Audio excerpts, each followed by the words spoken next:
The morning Eliza Harper turned 24, she did not celebrate. There was no cake, no song, no warm embrace from a mother who had been gone 6 years now. Gone so quietly that sometimes Eliza still turned toward the door when she heard a soft footstep, still half expecting her.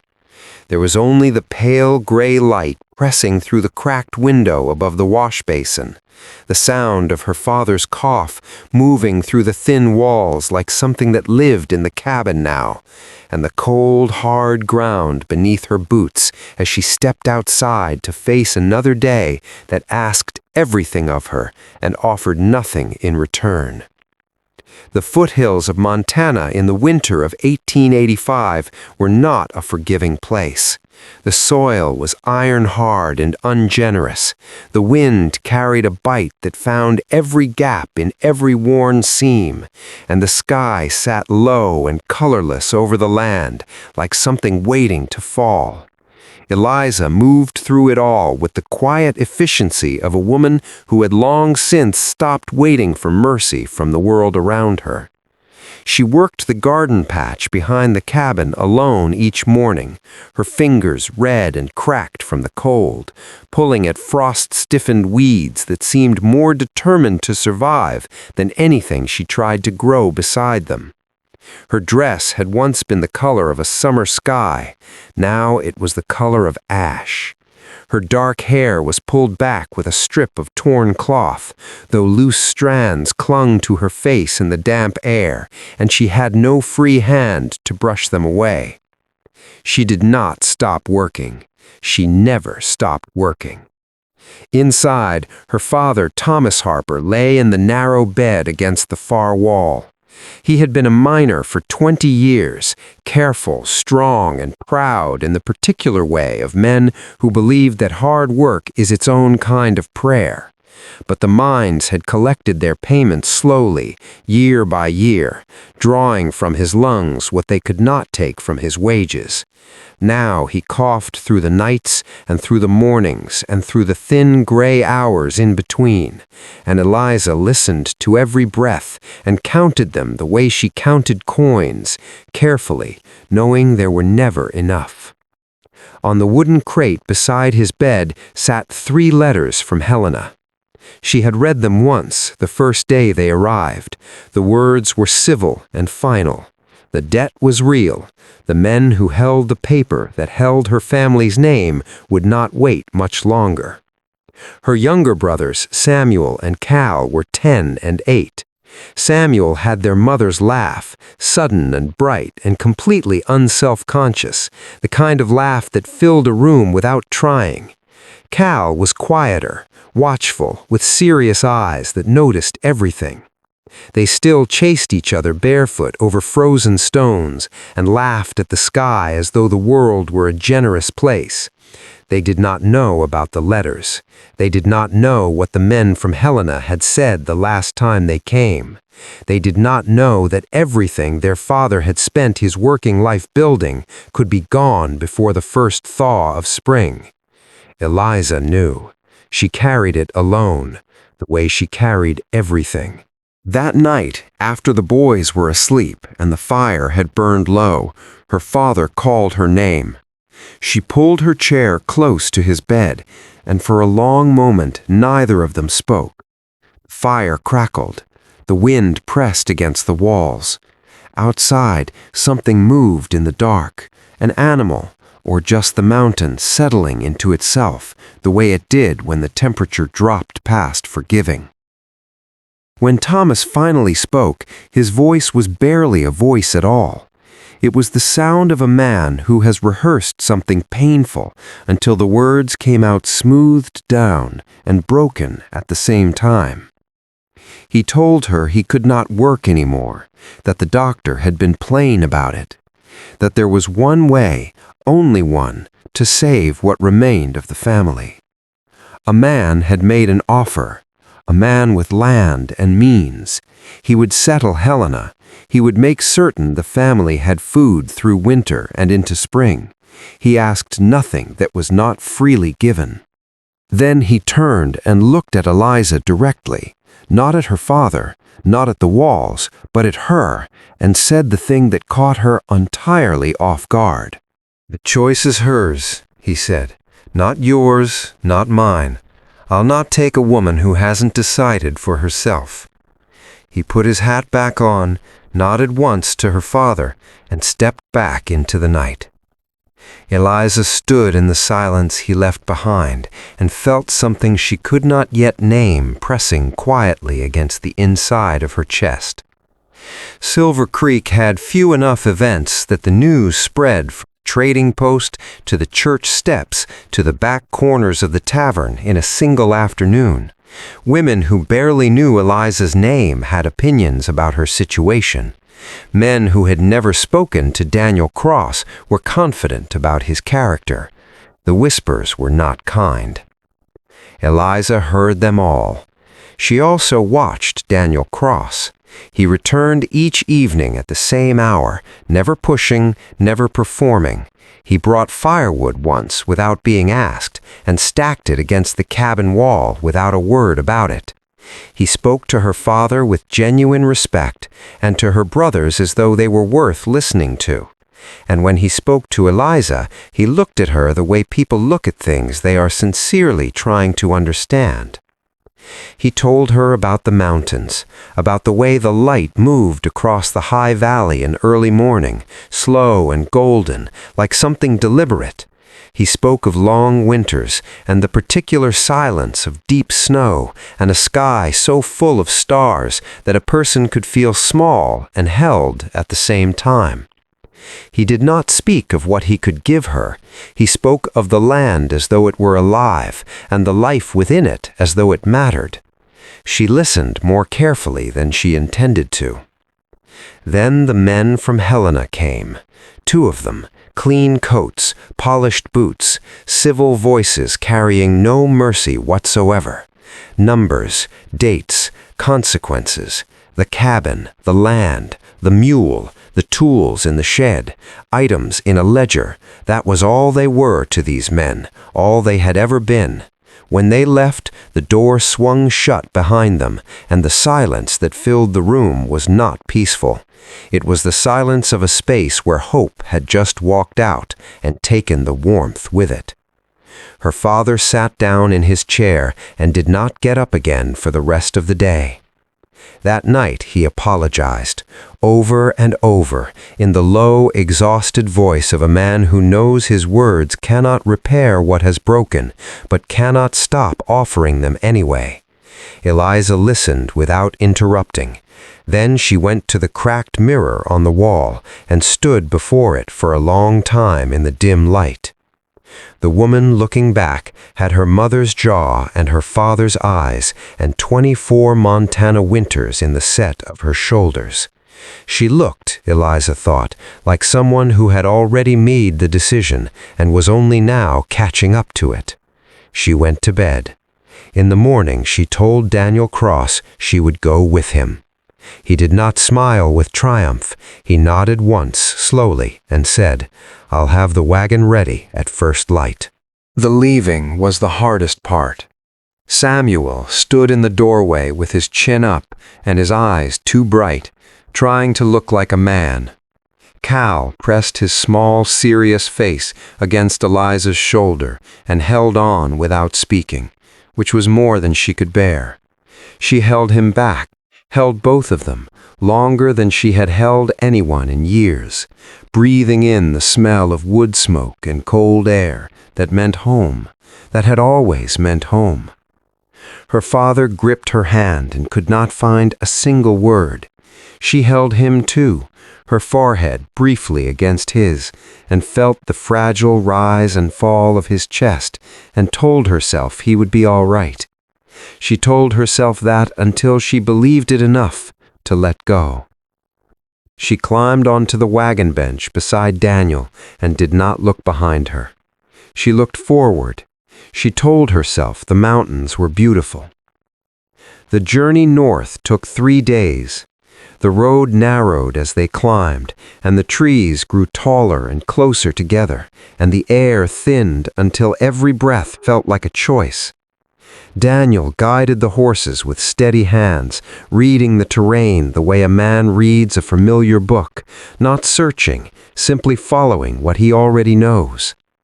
On the second night, beneath a sky filled with more stars than Eliza had ever seen from the cabin window, more stars than she had known could exist in a single sky, she asked him why. Why her? Why this way? Why the plain coat and the quiet offer, made without sweetness or persuasion? He was silent for a long moment, looking up at those same stars.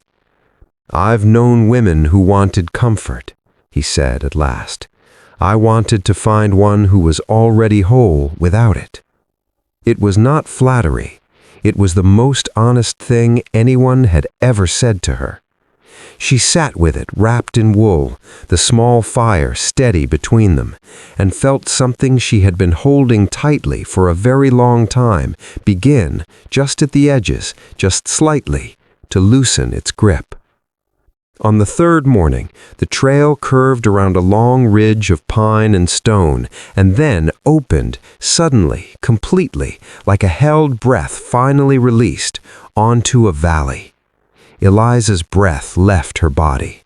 The valley was vast and green even in winter, cradled between mountain shoulders that rose on three sides like walls built by something older than memory.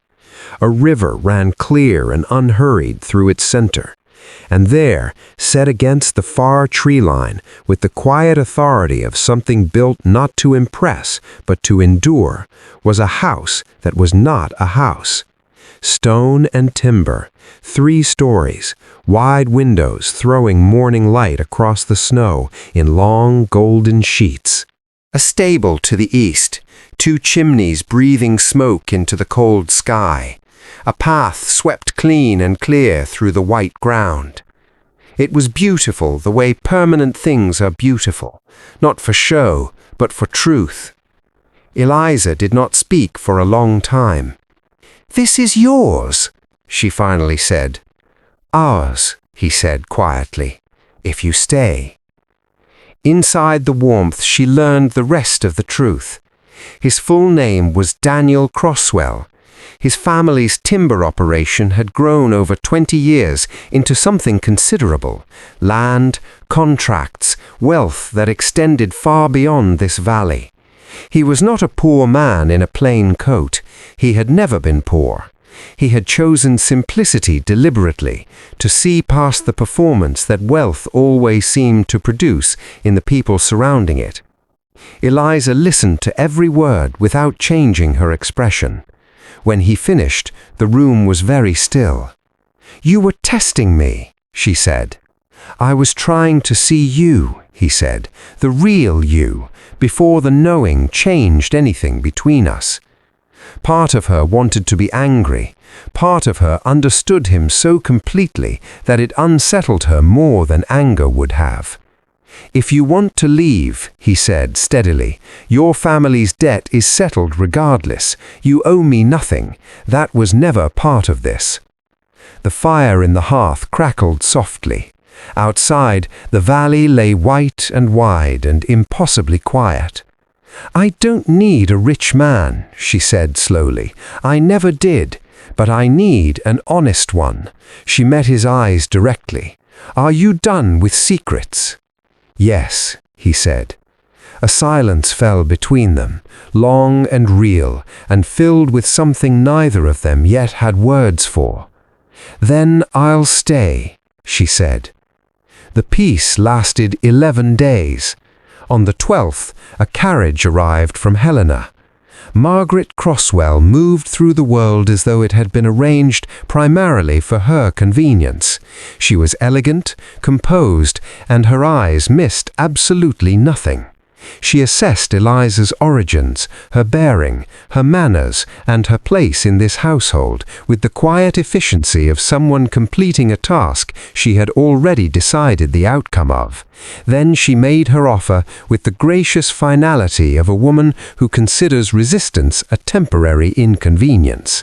A reception in Helena, society, the peoples whose opinions shaped the world Daniel moved in. "If you can stand in that room with dignity," Margaret said, her voice smooth as polished wood, "I will say nothing further.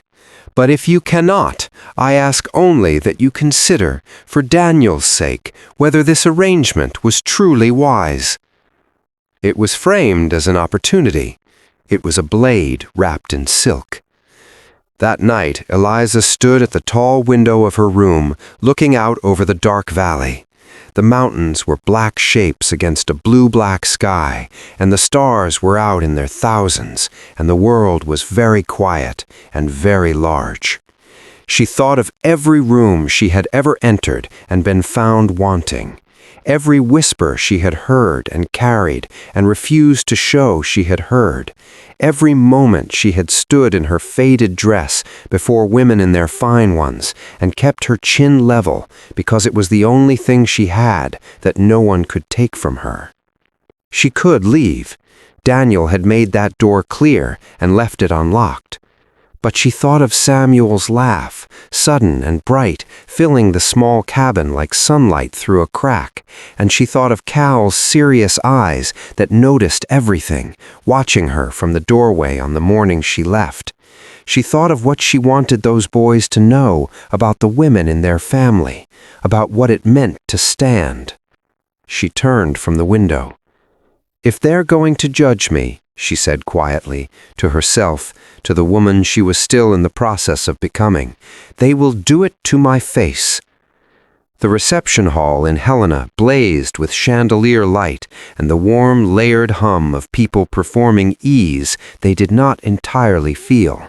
Silk and wool and careful laughter and the particular glances of those who have learned to evaluate quickly and conceal the evaluation. Eliza wore a dress made for her in the days before the journey, dark, simple, well-fitted, and she wore it exactly as she wore everything, without apology, without performance. She did not pretend. She did not shrink. She listened carefully and spoke honestly and asked questions that revealed she had been paying close attention to the world even from the edges of it. When a silver-haired gentleman asked about the northern timber country, she spoke of the valley's river and the way the pines held snow, and he leaned forward slightly as she spoke, which was more than most of the room had made him do all evening. She was not polished in the way these women were polished, but she was real in a way that several of them, watching from across the room, found unexpectedly difficult to dismiss. Margaret watched from a distance all evening. As the night drew late and the room began to thin and the chandeliers seemed somehow warmer and lower than they had at the start, Margaret crossed the floor slowly and came to stand beside Eliza at the tall window overlooking the gas-lit street below. For a long moment, neither of them spoke. Below, a man walked alone in the cold, his breath rising in small pale clouds, his footsteps slow and deliberate on the empty street. They both watched him without quite meaning to, the way people sometimes watch strangers moving through the night and feel briefly, inexplicably connected to something larger than themselves.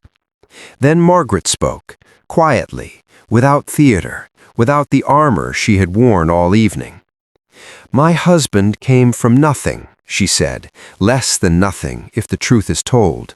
I have never told Daniel that. I was ashamed of it for a very long time." A pause that held the weight of many years. "I am not entirely certain I was right to be."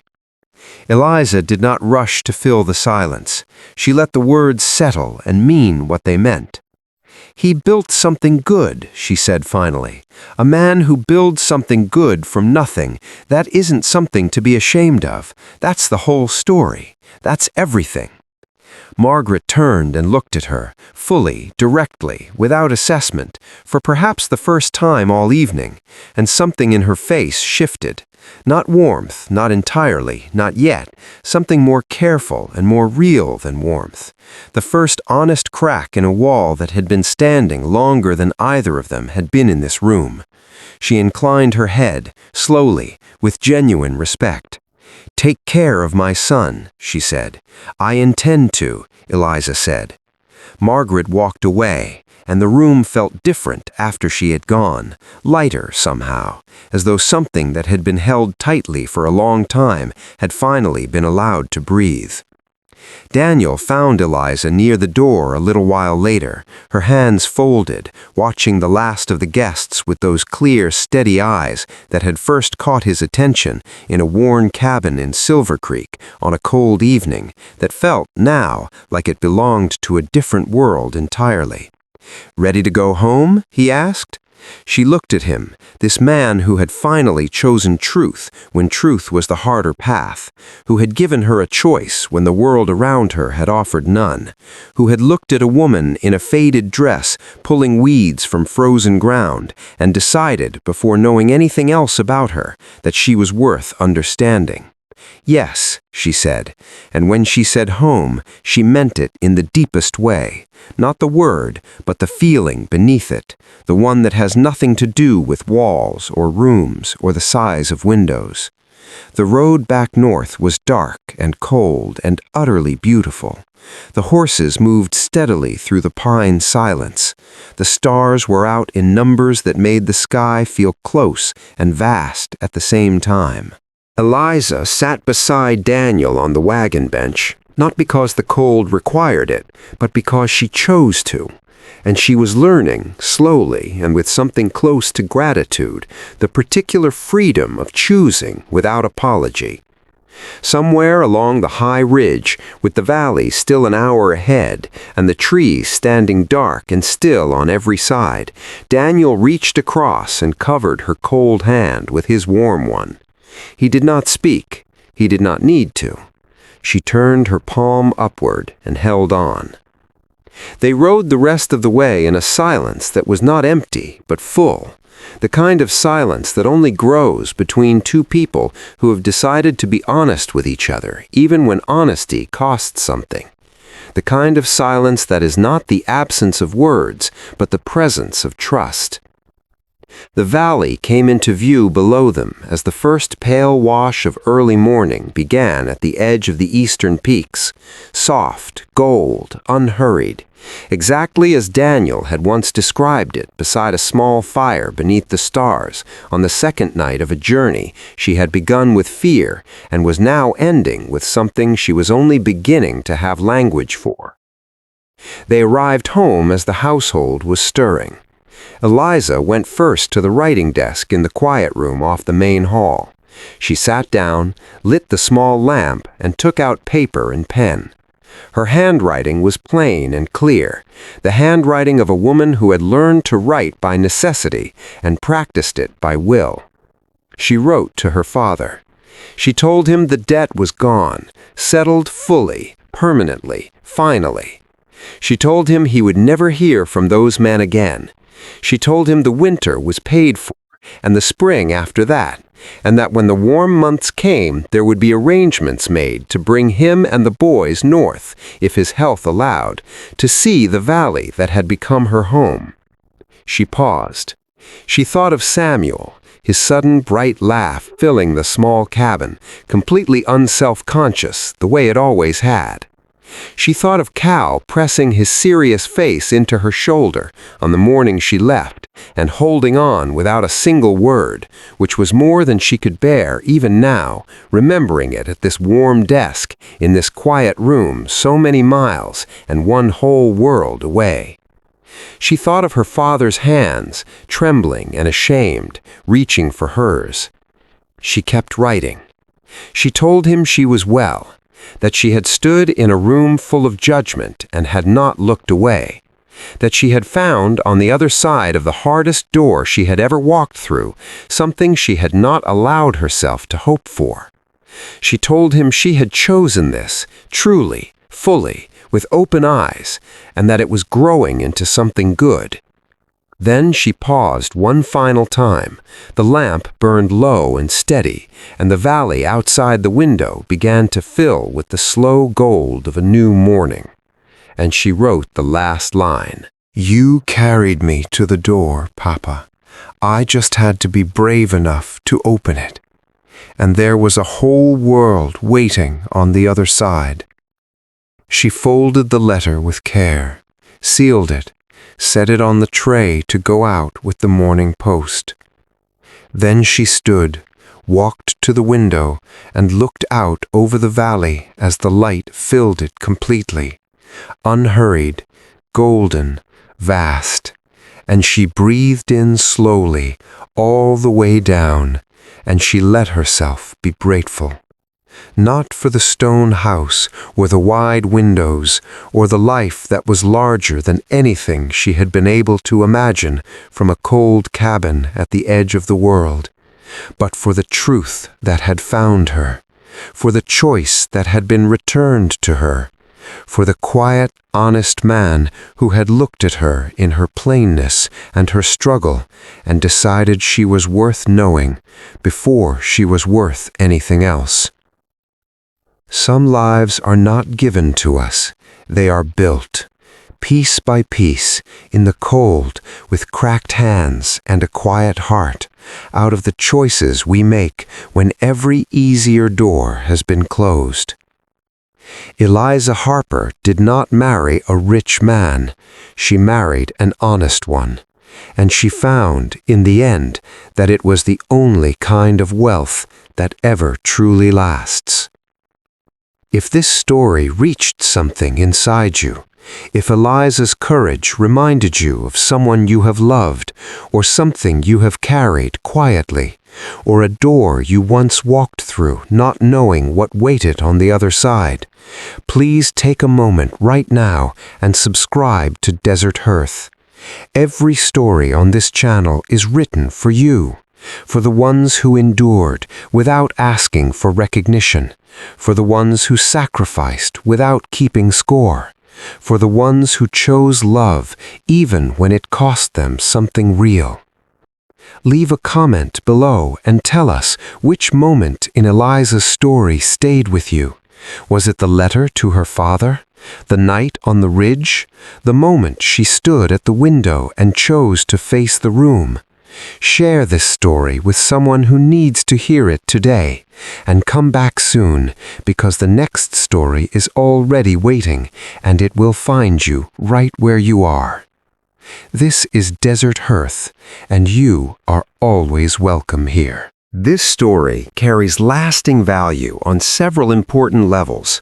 Historically, it reflects the genuine reality of women living in the American West during the 1880s, the economic vulnerability of frontier families, the limited choices available to daughters of working men, and the quiet, extraordinary courage required simply to live with dignity inside those constraints. It teaches that sacrifice made from love is not weakness, but one of the most profound expressions of human character. It challenges the enduring assumption that worth is determined by wealth or social standing, showing through Eliza that honesty, inner strength, and the willingness to choose with open eyes are the only currencies that survive across time. It models genuine partnership built on mutual respect. Daniel's insistence that the choice belong entirely to Eliza reflects a value of consent and human dignity that carries meaning in any era and any century. The reconciliation between Eliza and Margaret teaches that judgment born from fear and pride can soften when it meets authentic character, and that the walls we build around ourselves sometimes have less to do with others and more to do with what we have been ashamed of in ourselves. Samuel's laugh and Cal's silent embrace remind every listener that the people we leave behind in order to build something remain part of us in ways that cannot be measured. And the letter to her father, those final words, remind us that the people who carried us to our doors deserve to know in plain and honest words that we made it through, that we are well, that we are grateful. This story is, at its deepest, a story about the freedom that does not come from circumstance or wealth or the approval of a room full of strangers, but from the quiet, unshakable decision to know who you are and refuse to be less than that, regardless of where you are standing or who is watching.